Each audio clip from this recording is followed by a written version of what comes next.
إن الحمد لله نحمده ونستعينه ونستغفره ونعوذ بالله من شرور أنفسنا ومن سيئات أعمالنا من يهده الله فلا مضل له ومن يضلل فلا هادي له وأشهد أن لا إله إلا الله وحده لا شريك له وأشهد أن محمدا عبده ورسوله صلى الله عليه وسلم.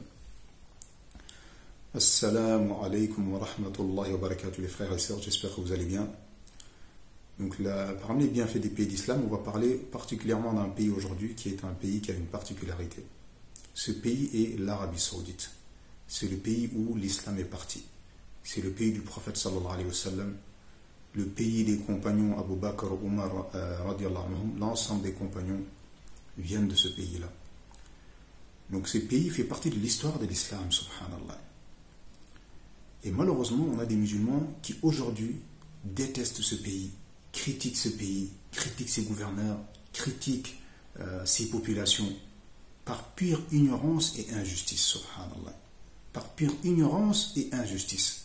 Parfois même des choses, ils leur attribuent des choses qui parfois sont fausses et inventées. Le musulman doit de craindre Allah Azza wa Jal. S'attaquer à l'honneur des gens sans aucune raison valable est interdit en islam, subhanallah. Ça, c'est des choses que tout musulman connaît à la base. Il s'attaque à ce pays, subhanallah. Alors qu'aujourd'hui, quand tu regardes ce pays dans le monde musulman, dans le monde entier, c'est le meilleur pays au monde. L'Arabie Saoudite est le meilleur pays au monde. Et ceci pour des raisons qu'on va citer et que tout musulman qui est doué des raisons acceptera naturellement. La première raison déjà, c'est un pays musulman. C'est un pays musulman. Et c'est le pays justement d'où est parti l'islam, subhanallah. C'est le pays d'où est parti l'islam. Deuxièmement, aujourd'hui, l'Arabie Saoudite, c'est le seul pays au monde qui gouverne avec la charia, avec la législation d'Allah Azza wa Jal. Donc tous les tribunaux, dans toutes les affaires du royaume sont gérés par la charia. Donc si tu es un musulman qui est sincère, forcément tu aimes un pays qui juge avec la charia. Regarde aujourd'hui comment les musulmans se font humilier par les koufars justement en disant regardez, ils ont nos systèmes, et les koufars se vantent, ils s'enorgueillissent en disant ouais, c'est des pays démocratiques. Alors, ce sont nos systèmes qu'ils adoptent. Et d'ailleurs, si les musulmans quittent leur pays pour venir chez nous, justement, c'est parce que notre système est meilleur. Ils se vantent comme ça, ils s'enorgueillissent et ils en profitent pour humilier, rabaisser les musulmans. Donc toi, tu dois être fier de dire non, regardez l'Arabie Saoudite, c'est un pays qui juge avec la législation islamique et c'est le meilleur pays au monde. Et c'est ici par le témoignage des koufars eux-mêmes, subhanallah. Donc tu dois être fier de ce pays qui juge avec la législation d'Allah Azza wa Jal, subhanallah. Hein? Comment tu peux ne pas aimer des gens, le seul pays au monde qui juge avec la législation d'Allah dans tout le royaume? Hein? C'est une fierté pour nous d'avoir ce pays.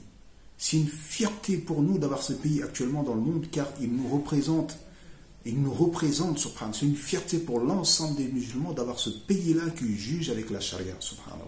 Alors que les kuffars, les ennemis de l'islam, passent leur temps à dénigrer la charia et tout faire pour que les musulmans ne reviennent pas à la charia. Car ils savent que le jour où les pays musulmans vont revenir à la charia, aucun de ces pays kuffars ne vont dominer les pays musulmans. C'est fini. Mais ils font tout pour que les musulmans, justement, ne reviennent pas à la charia. Et donc, ils s'attaquent principalement aux pays musulmans qui est sur la charia, c'est-à-dire l'Arabie Saoudite. Donc, comprends pourquoi les ennemis de l'islam n'aiment pas l'Arabie Saoudite. Ne sois pas un soutien des ennemis d'islam contre les musulmans sans que tu t'en aperçoives. Ce pays est une fierté pour nous, un honneur pour nous. Également, parmi les raisons d'aimer ce pays-là, il y a le fait que tous les efforts qu'ils font pour que les gens puissent accomplir le pèlerinage et la Umrah. Qui peut nier cela, subhanallah? Toi-même, tu as été faire la Umrah. Ça s'est bien passé, alhamdulillah. Tu es parti en sécurité. Tu as accompli tes rites en sécurité. Tu es reparti chez toi en sécurité. Tes parents ont fait la Umrah. Tes tantes ont fait la Umrah. Tes grands-pères ont fait la Umrah. Et à chaque fois, alhamdulillah, par les efforts, par la grâce d'Allah, puis par les efforts de ces gens-là, les gens viennent, ils font le pèlerinage en sécurité, ils repartent en sécurité, ils prennent soin d'eux, même quand ils sont malades, ils les soignent pendant tout le pèlerinage. Tout ce million de personnes viennent et repartent, walillahi alhamd, sans qu'il n'y ait de problème. Et ces gens-là ne méritent pas qu'on les remercie, qu'on invoque en leur faveur, des choses qui nous parviennent, subhanallah. Au lieu de ça, on les insulte, on les dénigre, on les rabaisse. Alors ce sont nos frères musulmans. Ce sont nos frères musulmans, subhanallah. Et c'est le pays également qui fait le plus d'efforts pour les musulmans dans le monde entier. On va prendre maintenant les projets que met en place l'Arabie Saoudite pour les mondes musulmans. On prend le cas de la science. Car vous savez, subhanallah, cette religion elle est basée sur la science et les œuvres pieuses. Donc il faut absolument que les gens aient la science de qui est Allah, quelle est sa religion, qui est le prophète sallallahu alayhi wa sallam, comment faire ces adorations-là, comment croire en Allah, comment l'adorer. Naam. Et regarde les efforts que font ce pays-là aujourd'hui pour propager la science bénéfique parmi les musulmans. L'université de Médine. Ils ont mis en place l'université de Médine et ils ont donné 80% des places aux étrangers. Ils ont donné que 20% des places de l'université de Médine aux Saoudiens pour permettre aux musulmans des différents pays musulmans de venir étudier la science religieuse et d'aller propager cela dans leur pays. Et c'est pour ça qu'aujourd'hui, c'est rare que tu vois un savant ou un étudiant en sciences sans qu'il ne soit sur le compte des Saoudiens, sans qu'il ne soit dans la balance des bonnes actions des Saoudiens. C'est rare que tu trouves un étudiant en sciences ou un savant salafi dans le monde sans qu'il ne soit sur le compte des hasanats des Saoudiens. Pourquoi? On va expliquer cela. Soit il a été étudié directement en Arabie, et c'est le cas de la grande majorité des mashayikh salafis. Soit il a profité des mashayikh salafis d'Arabie en étant chez lui. Soit il a étudié directement auprès d'eux. Il est parti à Médine, ou à Mecca, ou à Riyad, ou à Jeddah, etc. Il a profité de la science des savants d'Arabie. Soit il est resté chez lui, il a profité de leurs livres. Combien de savants ont profité de Cheikh Ibn Baz à travers ses livres, ses fatawa, ses cours, ses audios, ses Cheikh Al-Fawzan également. Combien, subhanallah. Nous, je prends le cas des francophones, la grande majorité des étudiants francophones qu'on a, ils ont quasiment tous étudié en Égypte, à Médine, subhanallah. À Médine, subhanallah. Donc tous ces gens-là sont dans le compte des hasanats des Saoudiens. Donc on se doit d'aimer ces gens-là, subhanallah. Comment on peut détester ces gens-là? Comment on peut détester ces gens-là, subhanallah? Et c'est rare également, subhanallah. Donc comme je dis, soit la personne a été étudiée directement chez eux, soit il est resté chez lui, mais il a profité de ce qu'ils ont fait comme livre et écrit. Même nous, les 3 fondements, qui l'a écrit? Les 4 règles, les 6 règles, qui l'a écrit? Quand tu achètes les 3 fondements à l'explication de Cheikh Al-Fawzan, Cheikh Al-Fawzan, il vient d'où? De l'Arabie Saoudite. C'est que l'État saoudien a permis à Cheikh Al-Fawzan de pouvoir étudier la science religieuse et de pouvoir propager la science religieuse. Cheikh Al-Husaymin, il vient d'où? Si tu as Cheikh Al-Husaymin, c'est par la grâce d'Allah, puis par le fait qu'il y a un État justement en Arabie Saoudite qui a permis à Cheikh Al-Husaymin d'apprendre et de propager sa science dans le monde entier. Si tu achètes un livre de Cheikh Rabi'a, de Cheikh Ibn Baz, c'est parce qu'il y a un État saoudien qui favorise justement l'apprentissage de la voie des salafs, la science des salafs et sa propagation. Donc toi qui achètes leurs livres en France, qui écoutes leurs audios, leurs traductions, tout ça, subhanallah, mais ça vient du pays. C'est par la grâce d'Allah, par le fait qu'il y a un pays qui soutient justement, qui finance la science et qui soutient la science, subhanallah. Et parfois même ce pays envoie des prédicateurs dans d'autres pays musulmans, des Saoudiens, ils les prennent et disent, toi tu vas en mission pour aller étudier le tawhid, la sunna aux gens de Nigeria, aux gens de la Guinée, aux gens... Toi, quel pays musulman fait sa parole? Tu connais quel pays musulman qui construit les universités islamiques où on enseigne la voie des salafs, ou qui envoie des prédicateurs dans les pays musulmans pour leur dire, allez enseigner aux musulmans la voie des salafs, l'islam authentique? Il n'y a que l'Arabie qui le fait, subhanallah. Donc pourquoi tu n'aimes pas ce pays? Pourquoi tu critiques ce pays alors que tu profites toi-même des bienfaits de ce pays? Tu profites toi-même des bienfaits de ce pays, subhanallah. Donc je t'ai dit, je répète, il n'y a pas un savant actuellement dans le monde ou un étudiant en sciences sans qu'il ne soit dans le compte des bonnes actions des Saoudiens. Soit il a étudié directement chez eux, soit il a étudié auprès des gens qui ont étudié chez eux. Il y en a qui sont allés en Égypte ou au Yémen à l'époque, mais la plupart des gens qui ont étudié là-bas, c'est des gens qui ont appris en Arabie Saoudite, qui sont rentrés chez eux, ensuite des gens sont partis les rejoindre là-bas pour apprendre auprès d'eux. Subhanallah. Donc ça, c'est des choses, subhanallah, il faut le reconnaître. Donc, invoquer en faveur de ces gens-là, de leurs dirigeants, qu'Allah leur accorde la réussite, qu'il les préserve, car c'est le seul pays au monde, l'État est salafi, et il l'affirme et il l'annonce. Le gouvernement est salafi, le pays est salafi. Donc les mashayikh salafiyoun ont la liberté de dire ce qu'ils veulent, de donner des conférences, de voyager partout dans le monde. Ils sont soutenus, financés par l'État afin de propager la voie salafi. Alors qu'il y a des endroits où tu ne peux même pas dire que tu es salafi. Alors j'ai fait la vidéo « Je suis salafi, j'en suis fier ». Il fallait voir les insultes. Il fallait voir les insultes, subhanallah. Alors c'est ça la vérité, subhanallah. C'est l'islam authentique. Hein? Alors que là-bas, les mashayikh salafis, on leur donne les mosquées, les khutbas, alors qu'il y a des pays, les salafis, ils ont quoi? Tu comptes le nombre de mosquées qu'ils ont dans la ville. Ils ont des locaux qui font 25 mètres carrés. Alors que là-bas, ils ont les mosquées, ils ont tout, subhanallah. Ils sont à la télé, ils sont à la radio, ils sont accueillis, honorés, écoutés, subhanallah. Et toi, tu n'es pas content? Tu n'es pas satisfait? Quand tu regardes une conférence de Cheikh Al-Ousaymin, mais n'oublie pas également ceux qui ont permis à Cheikh Al-Ousaymin d'apprendre et de propager sa science. Une conférence, je crois que ça s'organise comme ça. Le Cheikh, il vient de lui-même, il met les lumières, les micros, non. C'est que l'État est derrière, subhanallah. Donc toutes ces vidéos, toutes ces fatwas que tu lis par-ci par-là de Cheikh Ibn Baz, Cheikh Al-Fawzan, Cheikh Rabi, mais n'oublie pas également ceux qui sont la cause, c'est-à-dire l'État saoudien, subhanallah. Pourquoi tu n'aimes pas cet État-là? Quand tu as été faire le pèlerinage en toute sécurité, t'es parti, t'es revenu, n'oublie pas les choses qu'ils ont avancées pour toi. Quand tes parents sont partis, tes grands-parents sont partis, tes tantes sont parties, vous partez en groupe, vous êtes partis, et derrière, ils reviennent, ils critiquent ces gens-là, ils les dénigrent. Ouais, on a vu ça là-bas, on a vu ça là-bas. Toi, tu es parti pour faire de la hazanat ou pour faire de la médisance? Tu es parti pour faire un pèlerinage ou pour faire de la médisance, subhanallah? Tu es parti là-bas, pourquoi? Pour chercher leurs défauts. Bien sûr qu'ils ont des défauts. C'est des êtres humains, subhanallah. Qui a dit qu'ils étaient parfaits, qu'ils sont infaillibles? Oui, ils ont des défauts, tout comme on en a, subhanallah. Toi, tu n'as pas de défauts, toi. Dans ton pays, il n'y a pas des choses blâmables. Ah oui, mais ils ont fait ça, ils n'ont pas fait ça, ils n'ont pas le droit. Non, yahri. Le péché, il est haram pour tout le monde, il n'est pas haram que pour les Saoudiens. Parce que nous, subhanallah, on ne voit que les péchés des Saoudiens. Les nôtres, on ne les voit pas. À croire qu'il n'y a que eux qui vont être jugés Yawm al-Qiyam. Ou qu'eux, ils auront un jugement spécifique. Nous, on aura un jugement là et tout. Non, mais yahri. Tu es devant les mêmes responsabilités qu'eux. Tu auras les mêmes jugements qu'eux, subhanallah. Donc pourquoi tu te concentres sur leurs défauts? Bien sûr qu'ils ont des défauts. C'est des êtres humains. Ce ne sont pas des anges, subhanallah. Et qui te demande d'ailleurs de te concentrer sur eux? Oui, ils ont fait un concert. Les savants, ils n'ont rien dit. Qui te dit que les savants, ils n'ont rien dit? T'en sais quoi, toi? Parce que vous pensez que conseiller un gouverneur, c'est le dénigrer devant les journalistes, sur des chaînes YouTube, sur les minbars. Les savants conseillent les gouverneurs en privé, entre eux et eux, avec respect, avec sagesse. Mais non, lui, il ne sait même pas, il vient, il dit, ils n'ont rien dit. T'en sais quoi, miskin? T'en sais quoi? T'en sais quoi, subhanallah? Ouais, ils ont fait ça, ils n'ont pas le droit. Ok, et chez toi, il y a pire. Il y a un concert à la Mecque. Ok, chez toi, il y a un concert tous les jours. Parfois même ta maison, il y a des concerts tous les jours. La télé. Et les chanteurs, ils passent. Concert de concert de concert de concert. Tes enfants, ils connaissent toutes les paroles des chanteurs. Et ça, tu ne vois pas ça. Il y a un concert à la Mecque. Est-ce qu'Allah va te questionner sur ce qui se passe à la Mecque?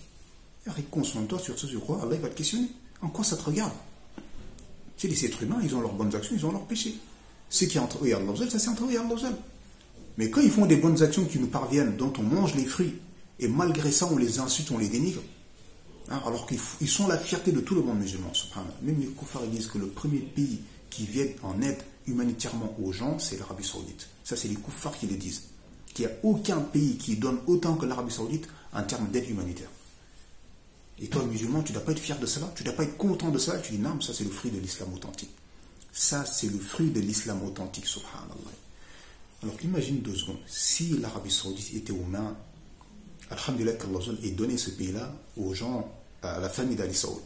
Une famille mouba, bénie alhamdulillah. Allah Azzawajal a fait que ces gens-là appellent au tawhid, combattent le shirk.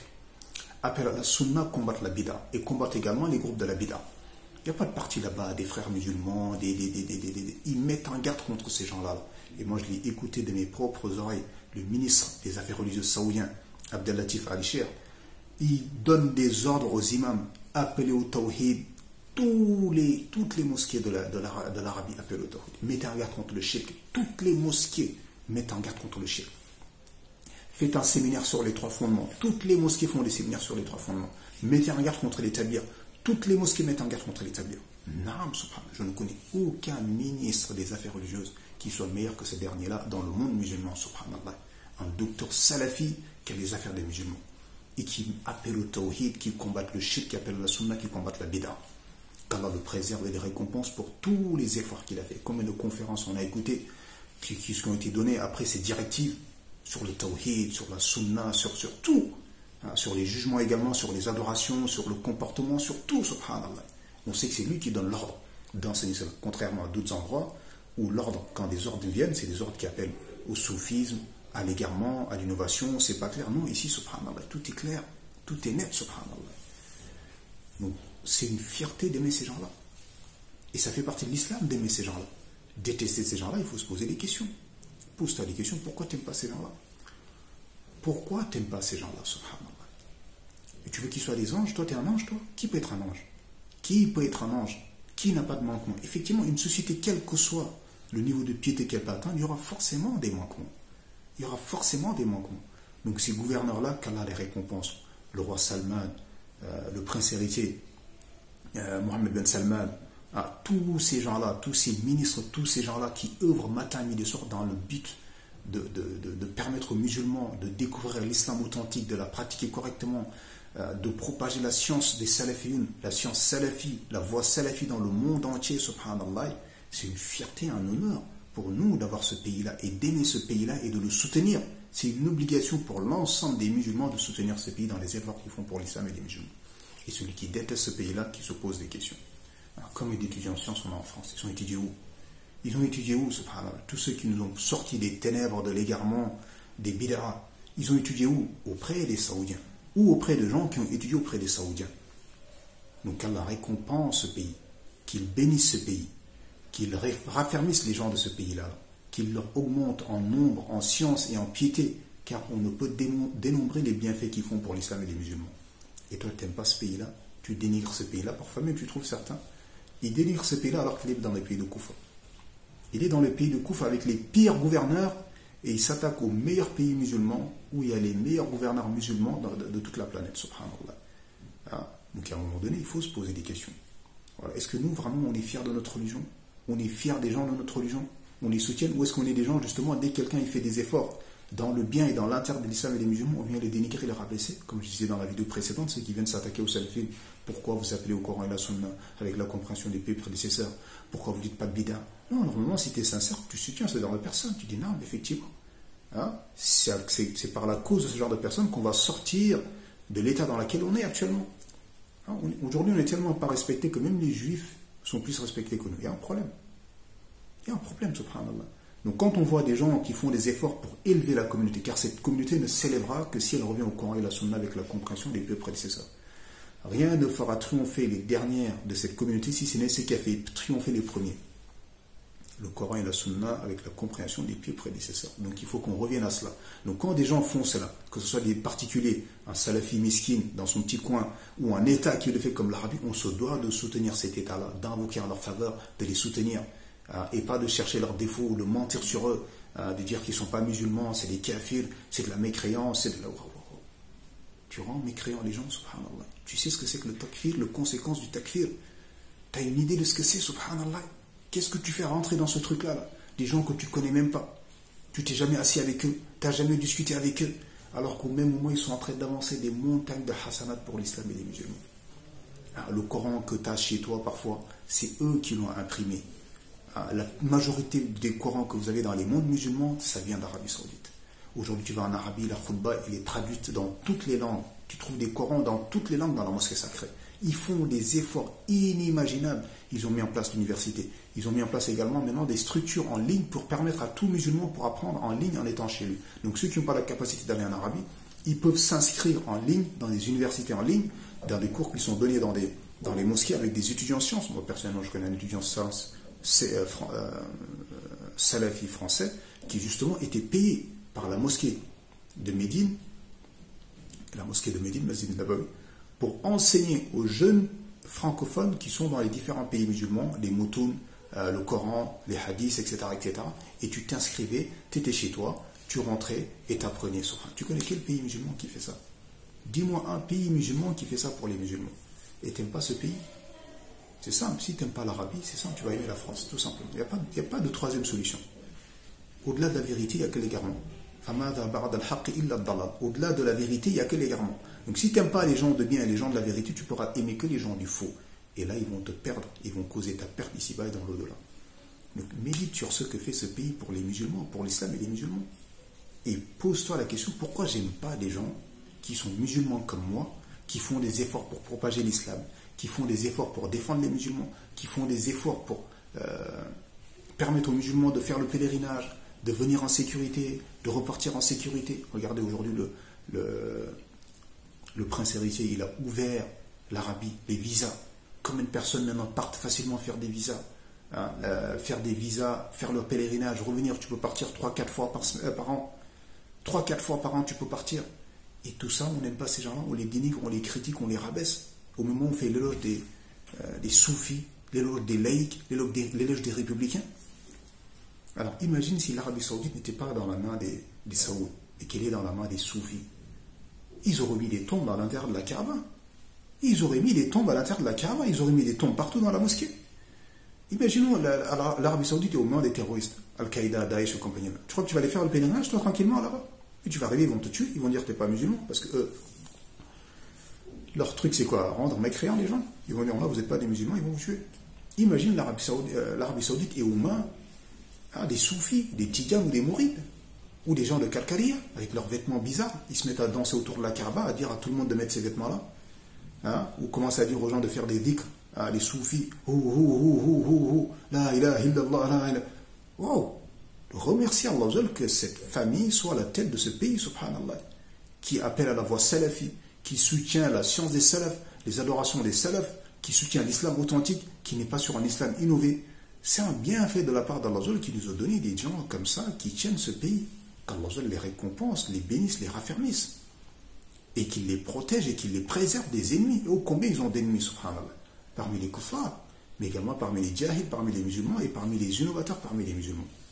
Donc aimer ce pays-là fait partie de la foi. Et détester ce pays-là, il faut se poser des questions. Quand tu regardes actuellement ce que fait ce pays-là pour l'islam et les musulmans, si toi, musulman, t'aimes pas ce pays-là, pose-toi les questions. Pose-toi les questions. Oui, il y a des choses blâmables, mais il n'y a pas de choses blâmables chez toi. Il n'y a pas de choses blâmables en toi. Il n'y a pas de choses blâmables dans ton pays. Pourquoi tu te concentres sur eux? Pourquoi les savants, ils n'ont pas dit? Tu sais quoi si les savants, ils ont dit ou s'ils n'ont pas dit? Mais il est interdit de conseiller les gouverneurs en public. Parce qu'il y en a, en fait, ils pensent que c'est ça la vérité, le courage. S'attaquer aux gouverneurs en public, les dénigrer en public, faire des vidéos comme ça, dire, ah, lui, les gouverneurs, lui, c'est un lâche. C'est pas ça le courage. Ça, c'est quelqu'un qui sème la fitna. Le courage, c'est de dire la vérité au gouverneur en privé, entre toi et lui, avec sagesse, en respectant son rang et son mérite, et en reconnaissant également tout ce qu'il avance. Donc il y a une façon de faire les choses. Mais toi, tu ne connais rien de ces règles-là. Donc c'est ça, en fait, quand tu n'es pas sur la voie des salafs, tu ne connais pas ces choses. Alors quand tu es sur la voie des salafs, tu sais ces choses. Comme au conseil gouverneur. Qu'est-ce qu'il faut faire quand on voit des manquements de la part du gouverneur, par exemple? Tous ces comportements-là, ils sont dans la voie des salafs. Quant aux innovateurs, ils n'en connaissent rien. C'est pour ça qu'ils foutent les pays. Ils foutent les pays dans le chaos et dans le désordre. Donc l'Arabie Saoudite est une fierté pour nous. Nous aimons ce pays. Nous aimons ces gens. Nous aimons ces dirigeants. Et nous remercions Allah qui est mis à la tête de ce pays, la famille Saoud. Une famille qui, depuis toujours, appelle au tawhid et à la sunna, qui combattent le shirk et la bid'a dans tout le royaume. Et qui envoie des savants partout. Parfois même, il y a des savants qui viennent en France, des savants d'Arabie. Mais c'est le pays qui l'envoie, c'est l'accord, c'est le pays qui finance son voyage, tout. Et toi, tu es là comme ça, après, tu dénigres ces gens-là, tu les rabaisses, tu les critiques. Alors que ce sont tes frères musulmans. Et au même moment, on te trouvera à dire aucun mot sur les laïcs ou sur les juifs ou sur les chrétiens. C'est comme je dis en fait, aujourd'hui, les gens ne s'attaquent qu'à celui qui est sur la vérité. Quant aux gens du fou, ils leur font même des éloges. Parfois, tu les entends dire les juifs et les chrétiens sont nos frères, mais les saoudiens, c'est pas des musulmans. Oh, pose-toi les questions sur ton islam, Marie. Pose-toi les questions sur ton islam, et à un moment donné. Si tu n'aimes pas les salafis ou tu n'aimes pas l'Arabie Saoudite, pose-toi des questions. Vérifie ce à quoi ils appellent. Tu as été là-bas, ils appellent à quoi? Ils propagent quoi? Et si ce n'était pas la grâce d'Allah, et par le fait que l'Arabie est tenue par la famille Saoud, mais tu aurais trouvé des tombes partout dans la Kaaba. Avec ces soufis, là, les tidjanes, les mourides et compagnie. Mais ils auraient mis des tombes partout. La tombe du cher, la tombe du fils du cher, la tombe de la fille du cher, fête de pèlerinage, payer, donner de l'argent au cher, à la tombe de sa fille, à la tombe de son père, à la tombe de... Habillez-vous comme ça, partez comme ça, faites du dhikr comme ça, ne rentrez pas là, sortez par là, etc. Mais ils nous auraient retourné la Kaaba, subhanallah. Ils nous auraient retourné la Kaaba. Donc à un moment donné, il faut savoir que c'est ça en fait, subhanallah. Il faut prendre conscience de cela. Il faut prendre conscience du bienfait de ce pays actuellement sur l'islam et les musulmans. On demande à Allah qui récompense les autorités de ces pays pour tout ce qu'ils font pour l'ensemble de la communauté musulmane. Tout ce qu'ils font, qu'Allah les récompense, qu'il les augmente, qu'il les préserve, qu'il les assiste. Et nous demandons et nous prenons Allah comme témoin que nous aimons ce pays et nous aimons ces gens-là. Pas pour se rapprocher, pour de l'argent ou pour de... Non, par adoration pour Allah Azza wa Jal. Car ils aiment l'islam. Ils font des efforts pour l'islam et les musulmans. Comme des livres on a. 95% de tes livres, ce sont les savants saoudiens. 95% des doulours que tu écoutes à travers les étudiants en sciences, ils ont étudié en Arabie Saoudite. Donc, alhamdulillah, qu'Allah récompense les autorités saoudiennes, qu'il les préserve, qu'il les assiste, qu'il les protège également. Hada wallahu a'lam wa sallallahu wa sallam ala nabina Muhammad wa ala alihi wa sahbihi ajma'in. Subhana rabbika rabbil izzati amma yasifun wa salamun ala al-mursalin walhamdulillahi rabbil alamin.